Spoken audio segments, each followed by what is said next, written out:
Preach it. Thank you, man. Politics in this country is crazy. You put things in perspective that even I didn't. The right is playing fast and loose with facts and scapegoating everyone under the sun, especially black and brown people. As a white man, I do not agree with this, and I am on my black and brown brothers and sisters' side. Fight the good fight. You know that I am part of the resistance. Let's fight the power. Our freedom of speech is freedom of death. We got to fight the powers that be. KBLA Talk 1580. We've got your black.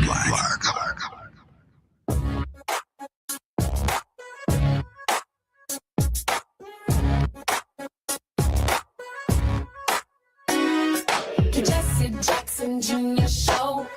Oh, oh, oh, oh, oh. The Jesse Jackson Jr. Show. Oh, oh, oh, oh, oh. The Jesse Jackson Jr. Show. Oh, oh, oh, oh, oh. The Jesse Jackson Jr. Show. Oh, oh, oh, oh, oh. Come on and talk with me. Come on and listen to me. Come on and talk with me. Come on and listen to me. KBLA, Talk 1580, download the app.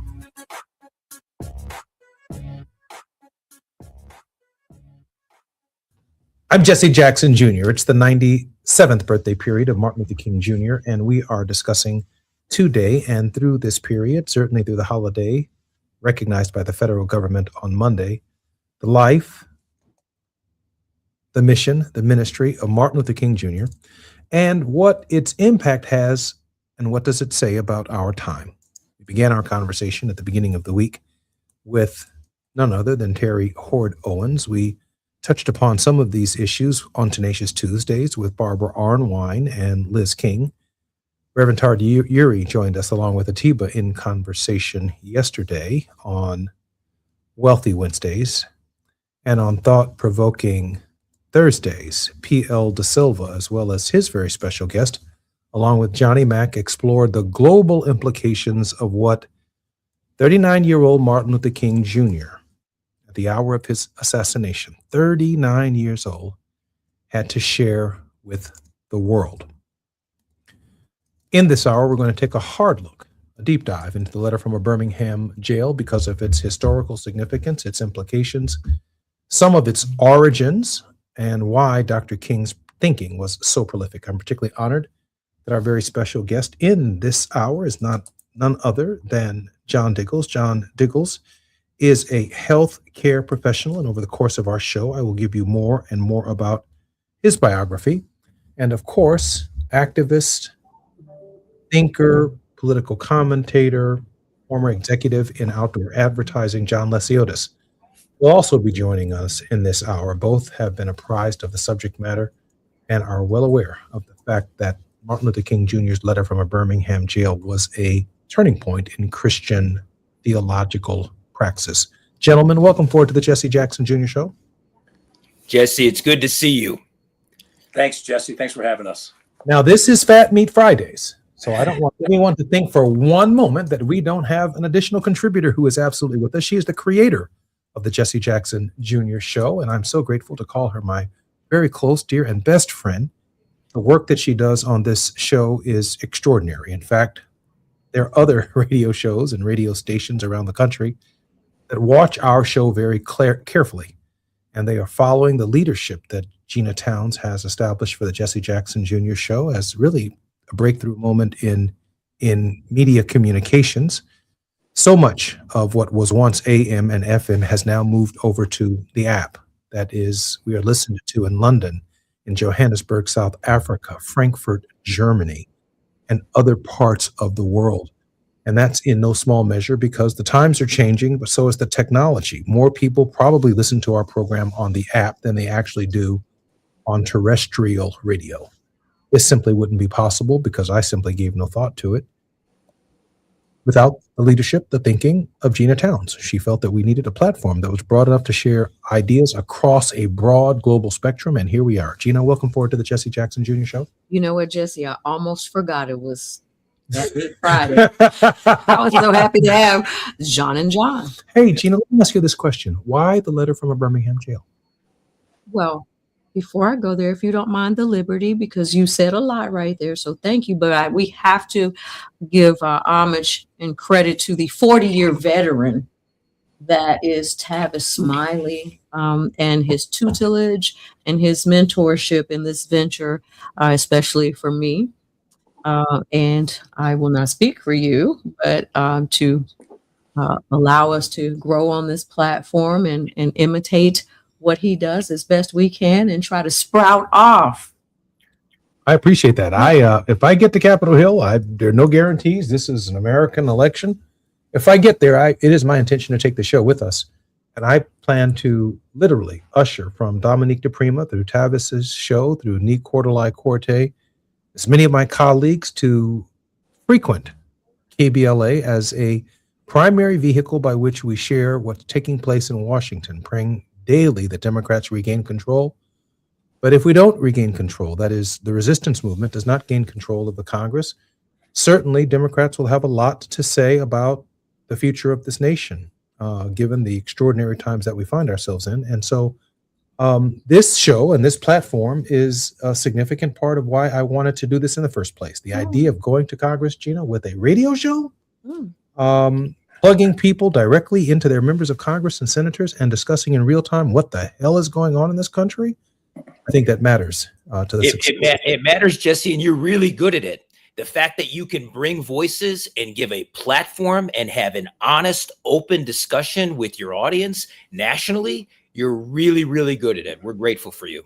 I appreciate that, Gina. Cool. So on the letter from Birmingham jail, that was John Lesiotis. When we began to talk about Martin Luther King and that I wanted to continue on from yesterday, in the celebration, I think there's a lot of reflection that we need to do. I think there should be a lot of reading going on over the weekend of the various materials that are available to us to really glean from Martin Luther King's heart and his mind for justice. And so John suggested that he wanted to look at the letter from the Birmingham jail. And so in the next segment, I have a clip for us to do a little listening, and then we'll do a little discussion. Knowing that our break is coming up soon, John, I want to thank you for bringing our attention once again. You're welcome. To the matters of Birmingham. Looking forward to that discussion when we come to KBLA Talk 1580. And before we begin with Gina's clip in the next segment, I'm going to probe Mr. Lesiotis' thinking. Why the letter from a Birmingham jail? Why did that stand out for him then? Why should we be reflective upon it now, and what are some of its consequences? Gina will then come back forward with a clip of Dr. King regarding the letter from a Birmingham jail, and then we will begin a robust conversation. I'm Jesse Jackson Jr. This is the 97th birthday of Martin Luther King Jr., born on January 5th, a holiday period celebrated on the third Monday of the month of January by virtue of Congress and the signature of the President of the United States. I'm Jesse Jackson Jr. More on KBLA Talk 1580 when we come forward. It's afternoon drive time with Jesse Jackson Jr. Only on KBLA Talk 1580.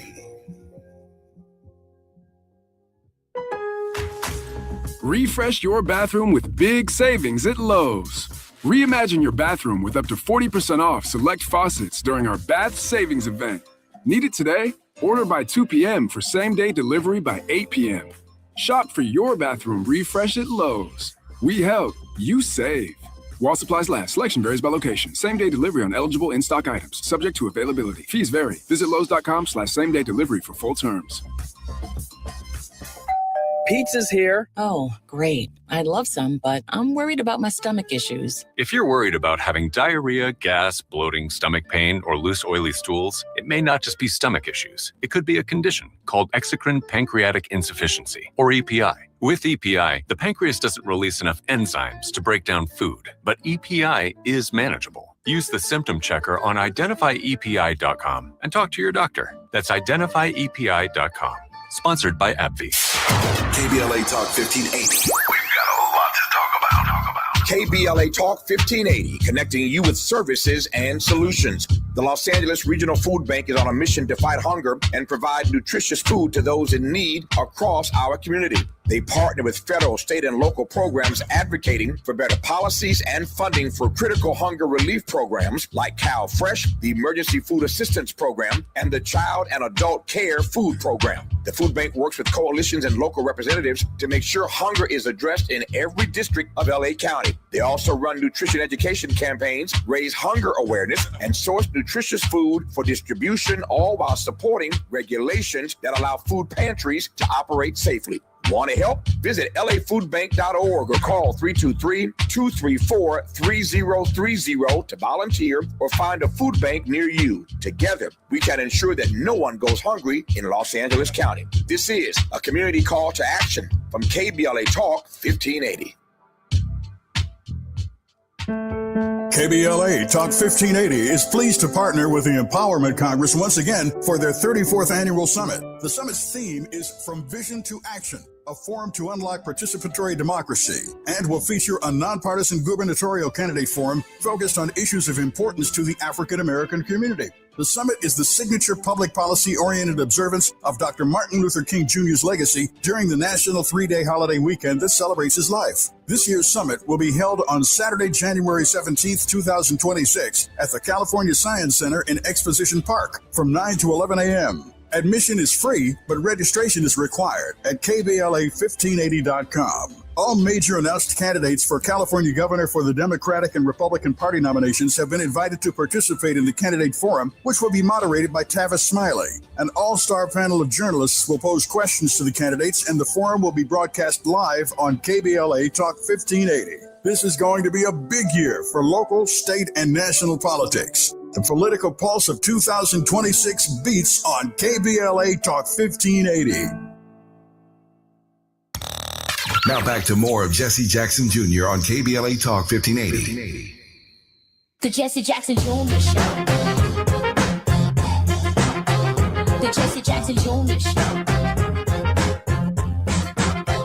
The Jesse Jackson Jr. Show. The Jesse Jackson Jr. Show. King Volley, drop the beat. Come on and talk with me. Fridays with Gina Towns on the Junior Show, our regular contributor, John Lesiotis. Part of our Let's Talk About It series, political activist, analyst, and every second Tuesday of the month, guest on the Jesse Jackson Jr. Show series, Let's Talk About It. John Lesiotis puts real talk in the middle of the floor about the ways Republicans view Democrats and vice versa. The ways Democrats view Republicans in a dialogue filled with messaging and messenger truths. John Lesiotis, welcome forward to the program. I'll give the appropriate introduction of John Diggles in just a moment, but why don't we get started? John. Thank you, Jesse. Letter from Thanks for having me. It's an honor to have you, John. The letters are of great interest to me, Jesse, because I think they really speak to the times, what's going on in America right now. And what first drew me to the letters is when I found out that he wrote those letters to a number of white religious leaders in America that were urging King to slow down and to wait for the courts to take action. And King wrote a rather lengthy letter explaining that he had been waiting a long time and the courts hadn't acted. And more importantly, that people have a moral responsibility to break unjust laws. Mm. And he was tired of waiting for, quite frankly, the moderate white to step up and to do something. He had known that he wasn't going to get the support of the right wing and the Ku Klux Klan. He knew he had the support of the white liberals, but it was the white moderate that was really standing in the way of progress. And I look at what's happening across America right now, and I kind of see something similar, where we've got the moderates that are kind of standing off to the side, just watching what's going on. Certainly for the last election, they stood on the sidelines. 30% of America at least didn't come out to vote. And so it kind of resonates with me, the letters, because it speaks to what's happening today. John Diggles is and serves as CEO and founder of Ascent Strategy, providing services in digital transformation, corporate storytelling, employer brand strategy, marketing of clinical research, and ROI measurement. The agency's IP uses proprietary communications algorithms combining online community insights with medical professional perspectives, patient observations, and market data to promote adoption of telemedicine, remote patient monitoring, and healthcare artificial intelligence, among other offerings. John, welcome forward to the Jesse Jackson Jr. Show. Thank you, Jesse. It's good to be with you. It's good to be with you for Fat Meat Friday. This is awesome. Right now. Hey, John, an insightful observation by John Lesiotis about the white moderate. John? It always stood out to me, the letter from Birmingham jail, about the clarity that Reverend King had sitting in there. Think of it, in that setting, he was able to put these words forth. And that was his thoughts about how he needed to engage the country. I think John hit it right on the head. When politics becomes so hot and sides dig in, you have your far left, far right sides dig in. So much of the middle seems to tune out sometimes. And I think that was Reverend King's, is that the struggle has to be won. You have to help us get this. We need your voice. We need your attention to this. And I feel that way about a lot of things, including healthcare and health inequity. You know, Reverend King said something that also changed my life. He said that, you know, injustice in healthcare is one of the most severe forms of inequality. It's why I started this company and why we do what we do, because the only way to bridge, to address those inequities, is to think differently, be involved, and look to new solutions. Gina, you're a Princeton Theological Seminary graduate. Congratulations on recently receiving your Master's of Arts in Theology. Gina, you brought the heavyweights to the show today with a very, very heavy topic, the letter from a Birmingham jail. Well, you know, I want to go to the clip, but I also want to tell our listeners who are not able to see us that John and John are white. And so I love to have this conversation, because Jesse, conversations we need to be having across the aisles at church. Gina, I thought they were born. The aisles in the grocery store, across the aisles. Gina, these are two wild and crazy guys that I thought were born black guys, poured down deep in Alabama.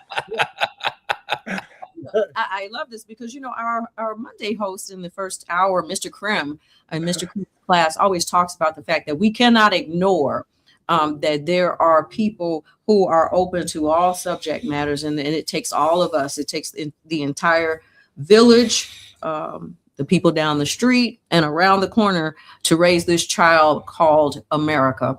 And so with that, Jesse, if you're okay, let's go ahead and let's go to the clip. Go to the clip. Dear fellow clergymen, while confined here in the Birmingham City Jail, I came across your recent statement calling my present activities unwise and untimely. Seldom do I pause to answer criticism of my work and ideas. If I sought to answer all the criticisms that cross my desk, my secretaries would have little time for anything other than such correspondence in the course of the day, and I would have no time for constructive work. But since I feel that you are men of genuine goodwill and that your criticisms are sincerely set forth, I want to try to answer your statement in what I hope will be patient and reasonable terms. I think I should indicate why I am here in Birmingham, since you have been influenced by the view which argues against outsiders coming in. I have the honor of serving as president of the Southern Christian Leadership Conference, an organization operating in every southern state with headquarters in Atlanta, Georgia. We have some 85 affiliated organizations across the South, and one of them is the Alabama Christian Movement for Human Rights. Frequently, we share staff, educational and financial resources with our affiliates. Several months ago, the affiliates here in Birmingham asked us to be on call to engage in a nonviolent, direct action program if such were deemed necessary. We readily consented, and when the hour came, we lived up to our promise. So I, along with several members of my staff, am here because I was invited here. I am here because I have organizational ties here. But more basically, I am in Birmingham because injustice is here. Just as the prophets of the 8th century BC left their villages and carried their "Thus saith the Lord" far beyond the boundaries of their hometowns. And just as the Apostle Paul left his village of Tarsus and carried the gospel of Jesus Christ to the far corners of the Greco-Roman world, so am I compelled to carry the gospel of freedom beyond my own hometown. Like Paul, I must constantly respond to the Macedonian call for aid. Moreover, I am cognizant of the interrelatedness of all communities and states. I cannot sit idly by in Atlanta and not be concerned about what happens in Birmingham. Injustice anywhere is a threat to justice everywhere. We are caught in an inescapable network. You're listening to the Jesse Jackson Jr. Show. That was Senator Raphael Warnock, Reverend Senator Raphael Warnock, the pastor, and to a significant degree in terms of the ministry of Martin Luther King Jr., the pastor of the Ebenezer Baptist Church, who happens to serve in the United States Senate from Georgia, a church that Martin Luther King Jr. was pastor of. And so the historical significance of that pastor being able to read that speech on the floor of the United States Senate is as remarkable as the idea of writing the speech in the first place. Gina, I want to allow you an opportunity to engage with Mr. Lesiotis and Mr. Diggles on the target of this speech. White evangelical clergymen who are questioning the theological tradition of Dr. King and the freedom movement. Well, thanks, Jesse. I mean, it was pretty self-explanatory, and you're right, Reverend Warnock, reading that, being a member of the clergy and a member of the Senate. Reverend Dr. Senator Raphael Warnock, addressing the question in that part of the letter where people are questioning him and trying to keep us in boxes and keeping civil rights and injustice in a certain place, and retaining things that quote unquote belong in this political box or this biblical box, if you will, in this idea of church and state being separate, except for our morality and our level of justice towards one another, is inextricably tied to the law. So when you think about that and you hear that, and I know that both of you are engaging with conversations on the golf course. Well, we're not golfing right now, but I know John, that just comes to mind all the time with John, engaging in these conversations with your friends who likely don't listen to the Jesse Jackson Jr. Show, who may not be familiar with Look at what they're missing. The letter from Birmingham, or any of King's speeches for that matter. You know, how do you relate the idea that King was addressing in that letter and the responsibility that we have? Boy, that's a tough one, because most of the times when you bring up, because another thing I loved about the letters from Birmingham jail is the quote you ended the tape with, that an injustice anywhere is a threat to justice everywhere. I think that's really pertinent now. And I bring it up to my friends because a couple of them happen to be Jewish who live up here in the North Shore. And, we talked a little bit about what's going on with Gaza. And I explained to them that there's somewhat of a relationship on us turning our blind eye to what's going on in Gaza and what's happening in our country, because that's an injustice over there. And we should be almost as concerned, if not more concerned about it because of the genocide there than we are what's going on at home. But yet we kind of detach ourselves from it. And we pretend, because most of us live in a pretty comfortable environment, we're not threatened with job insecurity necessarily, or food insecurity. Our neighborhoods are relatively safe. So in our little world, despite what's going on around us, things aren't all that awful. So I think a lot of people just get into that comfort zone and turn a blind eye to what's going on around them. John, John, you are seminary trained. You understand directly the target audience. Of course, John Lesiotis does as well. But you understand, like John does, the target audience to which Dr. King was addressing this profound moral treatise. Your thoughts, John? And that is the power. The first time I read the letter, I understood where he was coming from. You almost see Dr. King. I mean, I'm in communications, right? You have to write to your audience. He's masterful at it. And I think, one of my favorite things about the way to celebrate his day and this time of year is to take quotes and parts of that letter and put them on social media to remind you see the power of what he wrote and who he was writing to. He knew how to get his message across. One of the great communicators of our time, of the 20th century. He set an example for us how to invite people in. And by the way, speaking about how to invite people in, Gina, all my friends are listening because I texted them the whole link to this. So they're listening to the show. Well, that's good. Hello, friends. Well, by the way, we should all do that. Hey, Jen, can I pivot? I know we only have about a minute and 30 seconds before we come forward, but given that John Lesiotis was in the advertising business and he understands targeting an audience, and given that you're in the algorithmic business for healthcare and you understand the significance of targeting an audience, Dr. King, without all the technology that we have today, was deliberately targeting an audience. Do you know anybody under age 40 today who's targeting the right-wing evangelical community with the kind of moral clarity that Martin Luther King Jr. brought forward in the Birmingham letter? I don't. I mean, I didn't follow him very closely, but wasn't Charlie Kirk kind of a religious? Didn't he, talk about religion and Christianity? Well, he should, while alive, should have been targeted, in my opinion. But I'm not aware of anyone who is making a moral appeal to them about the injustice that's taking place in our land. Heavens no. Quite like Dr. King did under age 39 when he wrote this letter from a Birmingham jail. He's targeting this audience, John Diggles. No. He is, and he's, as you said, he didn't have the technology. I think a new generation of influencers is doing this.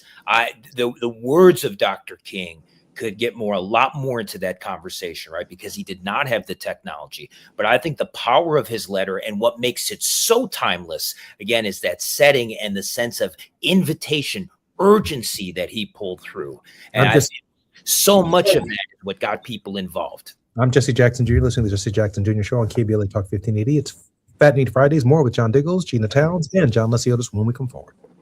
It's afternoon drive time with Jesse Jackson Jr. Only on KBLA Talk 1580.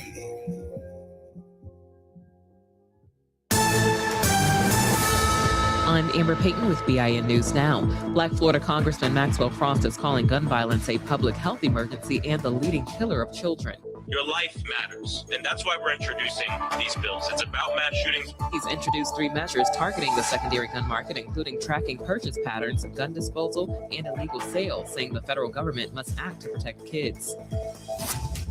New Jersey Attorney General Matthew Platkin has filed a civil rights lawsuit against former Clark Mayor Sal Bonacorso of directing police to target Black residents and push them out of town. The complaint cites traffic stop data showing Black and Hispanic drivers were searched at higher rates.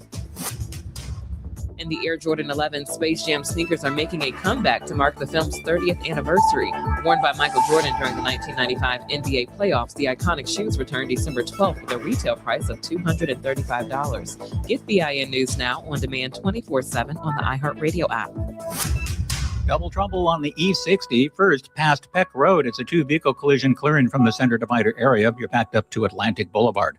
Up ahead in the Brea Canyon, 60 eastbound past the 57. The 2 big rig accidents clearing off the right-hand shoulder. And you have reduced speeds approaching Diamond Bar starting at Fairway Drive. 134 eastbound at Forest Lawn Drive. A 3-vehicle accidents clearing from the left-hand lane. And you have reduced speeds from Bob Hope Drive. Think It Up is an initiative to activate student-powered, teacher-led learning projects. Students and teachers, how can you spark great learning experiences in your classrooms today?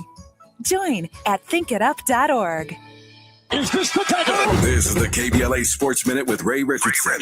I'm a bad man. When the Rams head to Chicago for their playoff game Sunday against the Bears, they're going to need some extra long johns and whatever else it takes to keep warm. The Rams might have to start a small bonfire on the sidelines. By the time the game kicks off at 5:30 Chicago time, it'll be 19 degrees with a wind chill factor of 5 above. Both of those numbers are expected to drop throughout the game. The Rams are a 4.5-point favorite, but the weather could change those odds. If the Rams beat the Bears and the 49ers beat Seattle tomorrow, the Rams would be home next Sunday for the NFC Championship.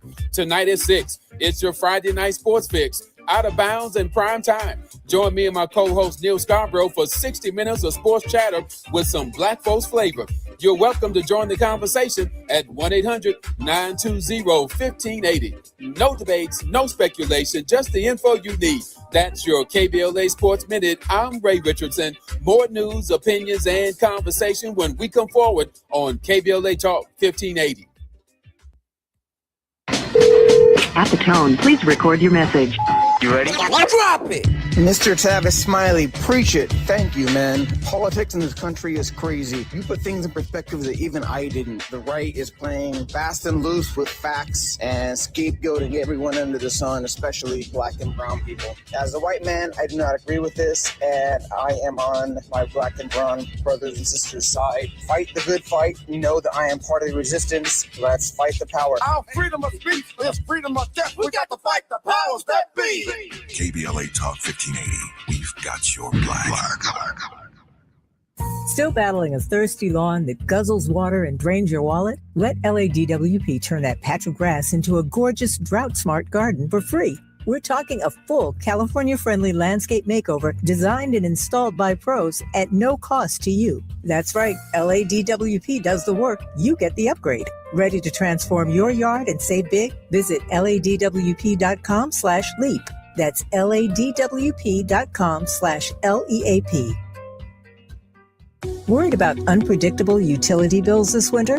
LADWP's Level Pay makes budgeting a breeze. With Level Pay, you'll receive a monthly bill that stays the same. No surprises. Even past due amounts can be rolled in, and you'll skip those seasonal spikes from heating your home. Sign up today at LADWP.com/levelpay. That's LADWP.com/levelpay or call 1-800-DIAL-DWP and take control of your bill. KBLA Talk 1580. We've got a lot to talk about. KBLA Talk 1580, connecting you with services and solutions. Worried about eviction? You have rights, and Stay Housed LA can help. Stay Housed LA is a partnership between LA County, the City of Los Angeles, and local service providers. From Lancaster to Long Beach, we're here to help you with tenant education workshops, legal clinics, free legal services for eligible tenants, and online resources about tenant protection laws. Don't face eviction alone. Call our hotline at 1-888-694-0040. That's 1-888-694-0040. Or visit stayhousedla.org. Stay Housed LA, keeping Los Angeles residents in their homes. Stay Housed LA, your rights, your home, our community. This is a community call to action from KBLA Talk 1580.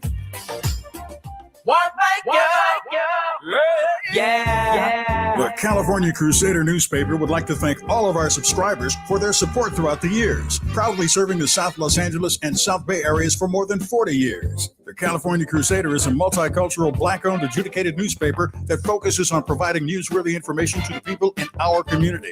We're constantly looking for ways to assist businesses in our community to connect with our subscribers. We provide low-cost, effective ways to promote your business with our reasonable and affordable advertising rates. You can participate by suggesting, sharing, and submitting your stories on the California Crusader newspaper Community Share Facebook group page, or visit our website at cal-cruise-news.com. That's calcruisenews.com. Then click on the Submit Now button located on the top right corner of the homepage, or text CCN to 42828. Again, text CCN to 42828. The California Crusader newspaper, working together to build a better community for our future. Subscribe today. You're listening to Jesse Jackson Jr. on KBLA Talk 1580.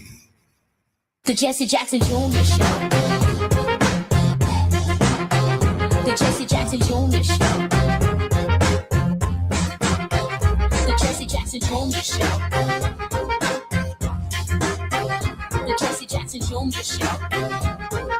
Kick off. Molly drops the beat. Come on and talk Jesse with me. Jackson Jr. Welcome forward to the Jesse Jackson Jr. Show on KBLA Talk 1580. We are commemorating, celebrating, thinking, and reflecting on the 97th birthday of Martin Luther King Jr. That's the period from January 15th to the third Monday in the month, celebrated as a federal holiday. Our very special guests on Fat Meat Fridays, our regular contributor every Friday is none other than the creator of the Jesse Jackson Jr. Show, Gina Towns.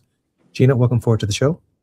Hi, Jesse Jackson Jr., and happy Friday. Thank God it is. We've got a lot going on in the midst of our King celebration. Yes, we do. This week. And I can take them, if you don't mind, can Please. I take a moment? I was going to introduce our two guests again. You can do it. No, I want to just give a shout out to the members. I did not forget, but the members of Alpha Kappa Alpha Sorority Incorporated. Those of us from Delta Sigma Theta wish you a happy Founders Day. And I also didn't want to do it on the King holiday, so let me just Make that right. Yeah. Hey, all right. Our very special guest in this hour are John Lesiotis. John Lesiotis is a former account exec and officer of outdoor advertising and media targeting and campaign targeting, but also non-profit and for-profit targeting of individuals. And John Diggles is one of the nation's leading public relations professionals who's using artificial intelligence and logarithms for targeting messages. And what we have here is a message from Martin Luther King Jr. in the letter from a Birmingham jail, targeting evangelicals and those who are questioning why he's in Birmingham in the first place. Yeah. And I'm going to, this conversation has been largely inspired by John Lesiotis, and I'd like John to further dive deeper into why do you think Dr. King wanted to target this group that was criticizing him? I can only imagine on the outside, by the way, Gina, they were saying, I'm glad he's in jail. I'm glad he's there. And he took the opportunity while in jail to say, I really should not be here. But like Paul, if I have to suffer through this to get your attention, I will. John Lesiotis. Well, I think he, from what I understand, he picked Birmingham because the Birmingham students from an African-American college down there had organized a boycott earlier and had been successful. It was a department store, and the department store lost a bunch of business. So I think he saw an opportunity, a soft spot perhaps in Birmingham to make his point. The reason I think he did it with regards to and I think it was maybe 7 or 8 ministers and a couple of rabbis in there as well. It was multi-denominational. Is in a way, I think he wanted to break the patriarchy that was, that's part of religion. I mean, it's male dominated, and there's a pecking order in it. And I think he saw that he had to kind of break through that to convince these people that they had to come along for the ride, that they couldn't wait any longer. John, before I bring John Diggles in this, let me ask you one other follow-up question. He is careful in the language that he chooses in this letter.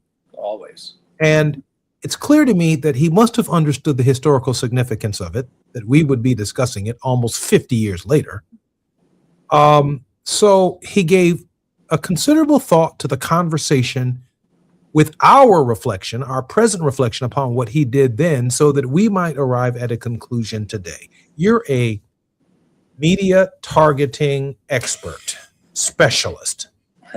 John, what is Dr. King telling us today from the letter from a Birmingham jail?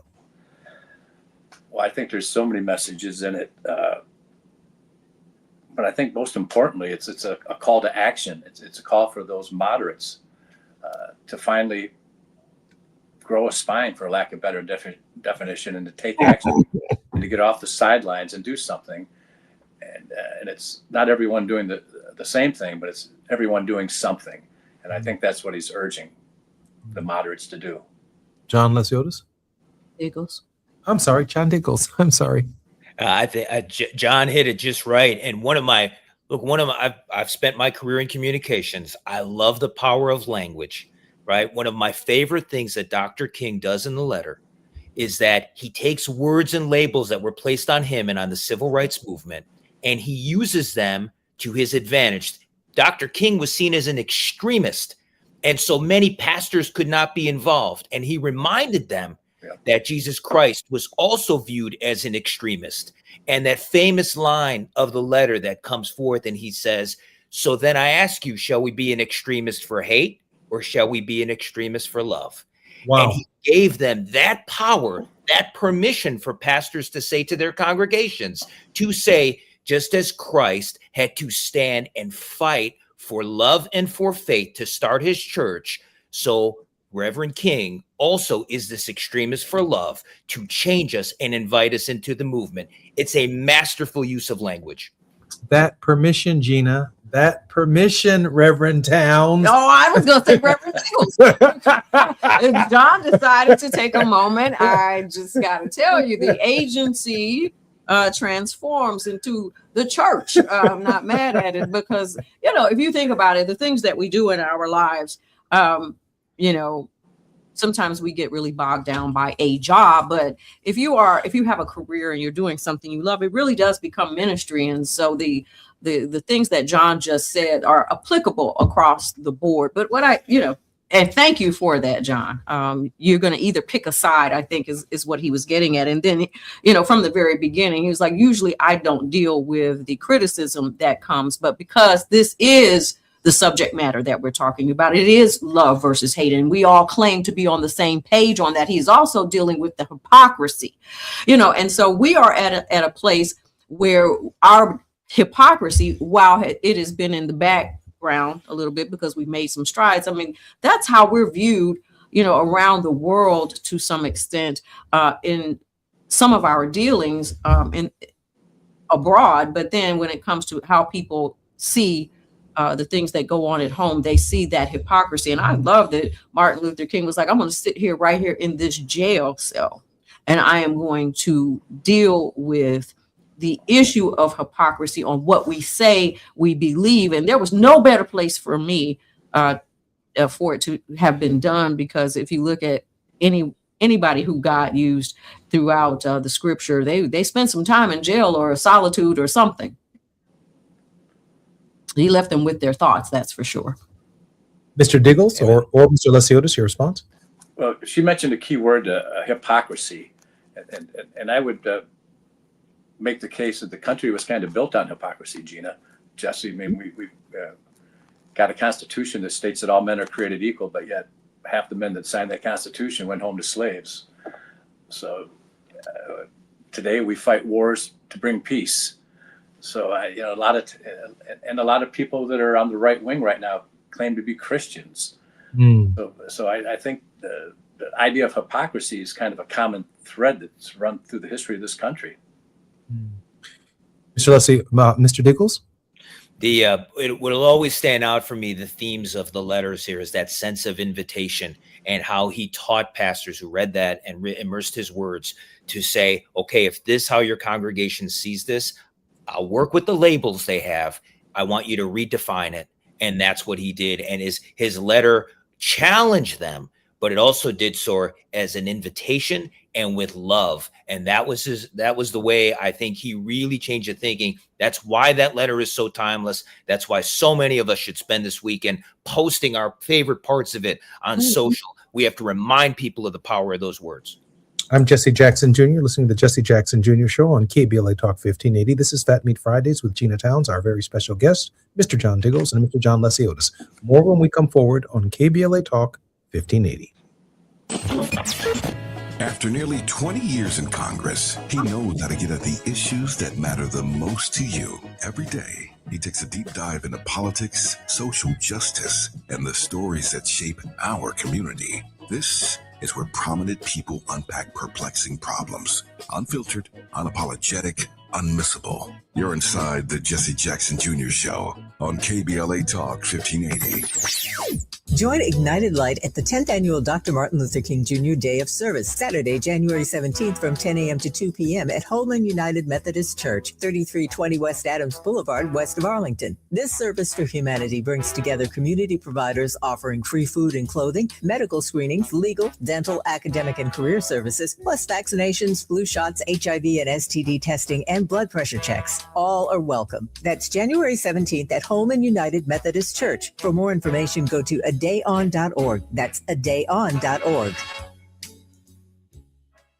Looking for a purposeful and passionate way to make a difference in your community? Volunteer with our Senior Medicare Patrol and help prevent Medicare fraud. SMP volunteers work in their community educating peers about healthcare fraud and how to prevent and detect it. Free training starts soon. Check us out online or at an SMP open house near you. We're on a mission to stop fraud. Join our team. You make a difference. Visit caspvolunteer.org. Attention. Have you racked up $10,000 or more in credit card debt? Are you barely getting by making minimum payments? With credit card debt reaching all-time highs, National Debt Relief is notifying consumers about significant debt relief options currently being made available to help those with overwhelming credit card debt. These options may reduce a large portion of credit card debt for those who qualify. You don't need to declare bankruptcy or take out a consolidation loan, and you may only have to pay back a fraction of what you owe, even if you have bad credit. National Debt Relief has already reduced the credit card debt for more than 550,000 consumers. So don't wait. If you owe $10,000, $20,000, or even $100,000 in credit card debt, you can now take advantage of this financial debt relief as the cost of living continues to skyrocket. To check what debt reduction you may qualify for, call 800-237-8585. That's 800-237-8585. Again, that's 800-237-8585. KBLA Talk 1580. We've got a lot to talk about. KBLA Talk 1580 reminds you that we keep us safe. Every girl deserves a chance to shine. That's the belief behind Forgiving for Living, Inc. Since 1999, this organization has been empowering at-risk girls ages 13 to 18, helping them overcome behavioral and mental health challenges. Founder Wendy Gladney's personal journey inspired the mission to give girls hope and purpose through the power of forgiveness. Through their ambassador program, workshops, and annual conference, Forgiving for Living has touched over 3,000 young lives, providing mentoring, life skills, training, and tools for building self-esteem and confidence. You can make a difference. Visit forgivingforliving.org to donate, volunteer, become a mentor, or find help for a young girl in need. Forgiving for Living, Inc., building brighter futures for young girls. Visit forgivingforliving.org today. This is a community call to action from KBLA Talk 1580. Now back to more of Jesse Jackson Jr. on KBLA Talk 1580. The Jesse Jackson Jr. Show. The Jesse Jackson Jr. Show. The Jesse Jackson Jr. Show. The Jesse Jackson Jr. Show. King Volley, drop the beat. Come on and talk with me. Come on and listen to me. Come on and talk with me.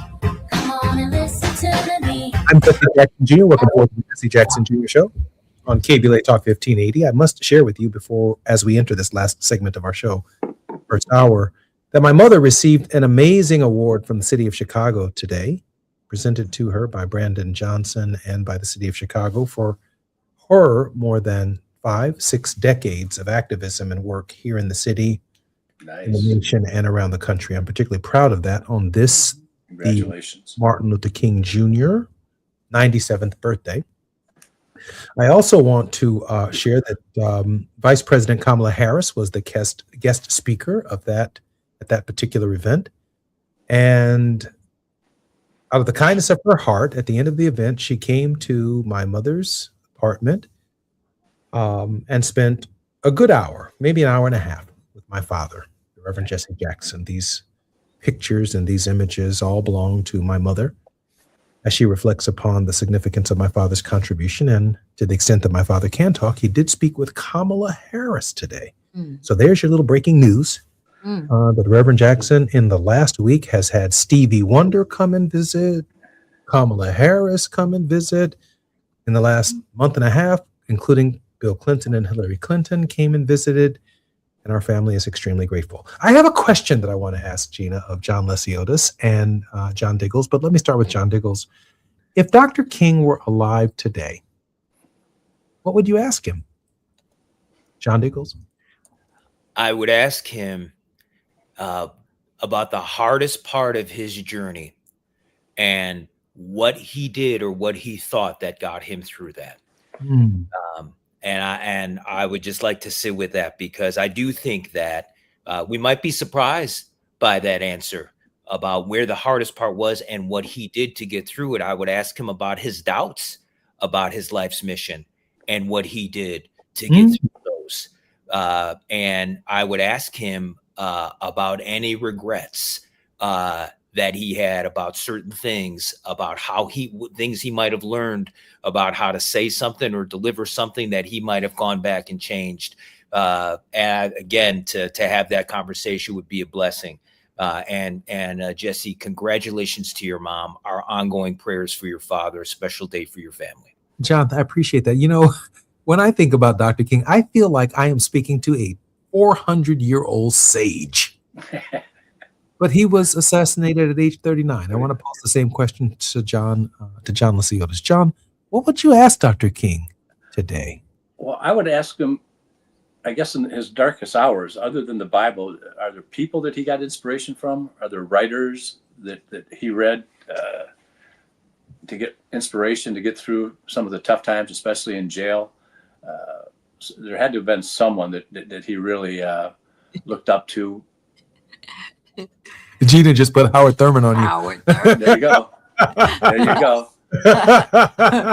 He had some meditations of the heart moments. I believe today he'd be reading the work of Walter Fluker. Yeah. I think he'd be reading the work of Aubrey Hendricks. I think he'd be following Reverend Jackson, Reverend Sharpton.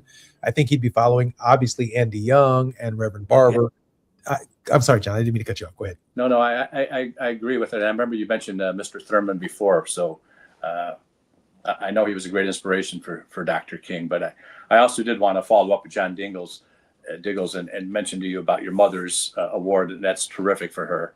And hopefully Donald Trump won't find out about the award and ask for it.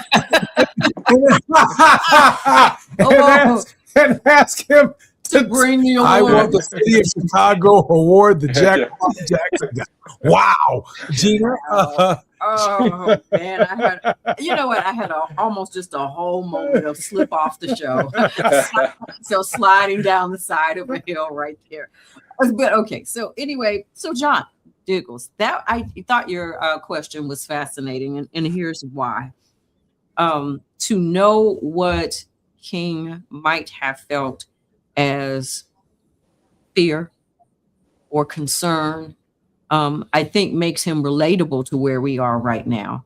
And because the issue of fear and the power that fear can have, if he said, you know what, yeah, I was scared sometimes, being in the Birmingham, let me say it again, Birmingham jail, you might not make it out if not for the president calling and for the pressure that it was to make sure that you were safe in the jail. There were plenty of people who did not make it out of some of the circumstances that they made, and even now with what we see going on in Minneapolis in a heightened level of interaction between ICE. Gina, isn't there an amazing silence? Isn't there an amazing silence? The very silence and betrayal that Dr. King is talking about in Birmingham. Aren't we seeing that right now I know Father Pfleger's raising hell. I know certain ministers are raising hell, but are there enough ministers raising hell? Is it time for a letter to be written? I mean, I have from a Cook County jail. Like, what's going on? And you do see, we don't want to ever take away from, what is being said and what is being done and people that are standing in the gap. But there's far too, and this is what King is addressing, there are far too many people who are not saying anything about what we're seeing in Minneapolis. Gina, can I give a word of hope to ask our two guests in this hour? Because I do know that we're moving forward in just a moment. Maybe 2 minutes for John Lesiotis, followed by 2 minutes from John Diggles. Mr. Lesiotis, a word of hope on this, the 97th birthday of Martin Luther King Jr. Well, I do think that there's reason to be hopeful here, Jesse, because I'm convinced in my heart that there are more good people out there than otherwise. And as a personal note, I've got two friends up in Minneapolis. My wife was just up there on business recently, and she was explaining to me that the community is really pulling together. The white community is pulling together up there. Two of her friends are shopping for some Hispanic neighbors and are shuttling their kids back and forth to school. And I see a lot of resistance here in Chicago. And I really do think that this is the issue that's going to push a lot of moderates to take some action. So I do hold out optimism and hope. And I think especially with Dr. King's birthday coming up, a lot of people are going to start reflecting and understanding that we can't sit by and wait for someone else to do something. I appreciate that, Mr. Lesiotis.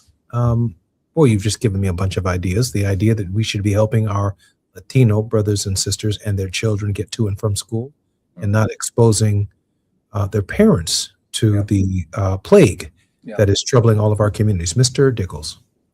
I think the message of hope is right there at the end of Dr. King's letter when he shows the pastors and he talks about the nonviolent protesters who are there, who've done this entire time, who have stood up, and he says specifically for their sublime courage, for their willingness to suffer, and their amazing discipline in the midst of great provocation. That sentence, those words fit so well for today, right now, what's happening in Minneapolis and across the country. It is a reminder of what took place in that journey and what the discipline and commitment it took to bring forth meaningful change.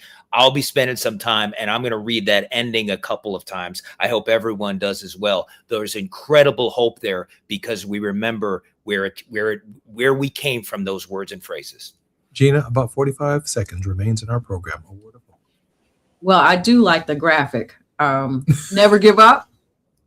Never give up our dignity, our faith, and our ability to dream of a world rid of color lines and a world that is better than the one that we left behind, that was left to us. And so there will be trials, there will be tribulations, but we are reaching for brotherhood. And what that takes is for us to be fearless and to stay awake and to seek after the knowledge that is Martin Luther King. So that's what I've got for you. Grateful for your presence on our show, John Lesiotis. Thank you, Jesse. Love you. You know, you're always welcome, and I love you too. And there's nothing you can do about it. I got that from Tavis. Thank you for being on our show, Mr. Diggles. Thank you very much. It's good to see you. And there's nothing you can do about it either. We love you. I'm Jesse Jackson Jr. Been listening to Jesse Jackson Jr. show on Fat Meat Fridays with Gina Towns. More with Gina Towns when we come forward on KBLA Talk 1580. KBLA 1580 Santa Monica. I'm Amber Payton with BIN News Now. President Trump says there's no need right now to invoke the Insurrection Act in Minnesota as protests continue in Minneapolis over the ICE shooting of Renee Good. If I needed it, I'd use it. I don't think there's any reason right now to use it. The authority to deploy the military is available if needed, but not at this time. Chicago's Black Mayor Brandon Johnson says residents took nearly 13 million trips on shared bikes and scooters in 2025, the highest total on record.